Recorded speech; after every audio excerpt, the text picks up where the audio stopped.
अस्सलाम वालेकुम। उम्मीद करता हूँ आप सब खैरियत से होंगे। अगर आप में से कोई इस चैनल पर नया है तो प्लीज़ सब्सक्राइब लाजमी कीजिएगा।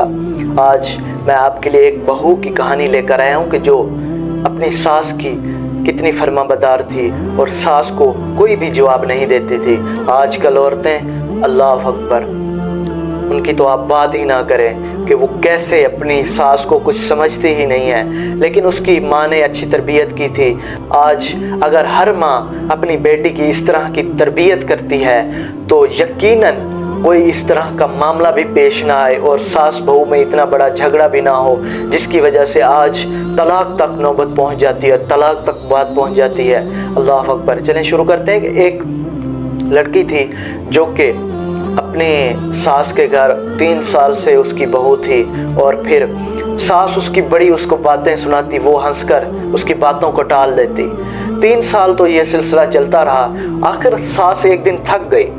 उसने कहा आखिर मैं इससे पूछूं तो सही कि ऐसी क्या वजह है कि जिसकी वजह से इसको मैं इतनी बातें सुनाती हूँ तो कभी इसने मेरा जवाब तक नहीं दिया, हंसकर आगे चली जाती है। तो उसने एक दिन बहू से पूछ ही लिया कि अरे लड़की, ऐसा क्या तेरे अंदर है जो मैं तुझे इतनी बातें सुनाती हूँ लेकिन तू कभी मुझे जवाब भी नहीं देती, कभी उसका पलट कर मुझे आपने कोई रिएक्शन भी नहीं दिया। तो वो लड़की कहती है कि मैं आपको बात बताती हूँ कि आप तो मुझे कुछ बातें भी नहीं सुनाती।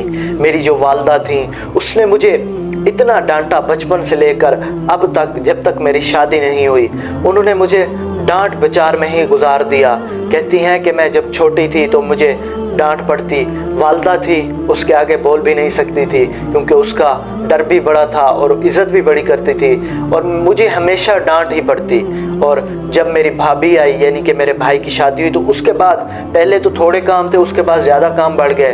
तो उसके बाद उन्होंने मुझ पर ज़्यादा सख्ती कर दी। मेरी जो भाभी थी, नंद थी, उस पर कोई सख्ती नहीं करती थी लेकिन मुझ पर ज़्यादा सख्ती होती। और कॉलेज में जब मैं जाती, स्कूल से वापस आती कॉलेज से, तो आकर जैसे ही थोड़ा आराम किया उसके बाद मेरा काम स्टार्ट हो जाता और काम भी स्टार्ट हो जाता, साथ में बातें भी स्टार्ट हो जाती। और उसने, मेरी वालदा ने मुझे इतनी बातें सुनाई कि मैं सोचती थी कि शायद ये मेरी वालदा नहीं बल्कि सगी मेरी वालदा नहीं, ये कोई और है, ये मुझे ले पालक लेकर आई हैं। इतनी हद तक मुझे वो बुरी बातें यानी कि सुनाती और मेरी तरबियत करती। कहती हैं कि मैं हमेशा उनकी बातों को सुन लेती लेकिन उनको कभी जवाब तक नहीं दिया।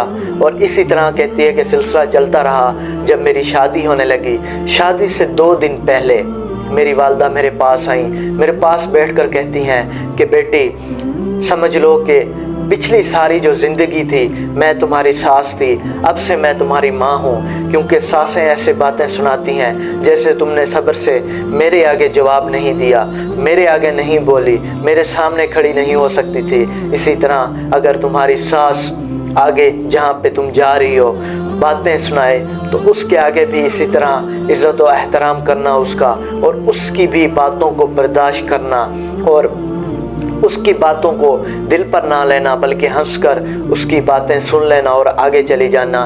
क्योंकि अगर तुम कोई जवाब दोगी तो फिर तुम्हारा घर टूटने का ख़तरा है। क्योंकि अगर तुम कोई जवाब दोगी तो फिर वो अपने बेटे को शिकायत करेगी और बेटे माँ के लिए लखते जिगर होते हैं और उनके लिए माँ भी उनकी बड़ी इज़्ज़त और एहतराम की जगह होती है। तो इसलिए कहती है कि मेरी वालदा ने मुझे इस तरह ट्रेन किया था कि आज मुझे आपकी बातें जो आप मुझे सुनाती हैं तो ये तो कुछ भी नहीं। जो मेरी माँ और मेरी वालदा मुझे सुनाती थी वो इससे कहीं बढ़कर थी। वो मुझे मार भी देती थी, कभी कभी मैं कोई गलती करती तो मुझे मार भी देती थी। आप तो बस छोटी मोटी ये बातें सुनाती हैं ना मुझे, तो इससे मुझे कोई असर नहीं पड़ता। यानी कि आप जितनी बातें सुनाती हैं तो मुझे अपनी वालदा की वो बात याद आ जाती है जब उन्होंने मुझे शादी से 2 दिन पहले कही थी कि सास जितनी भी बातें सुनाएं उसके सामने आपने बोलना नहीं। वो सास जब ये सुनती है तो दक रह जाती है। उसके बाद उसने अपनी बहू को भी बेटी बना लिया और कहा कि अगर मैं भी अपनी बेटी की इस तरह तरबियत करती तो शायद आज वो भी एक अच्छे घर में रहती और अपनी सास के साथ सही गुजारा कर लेती।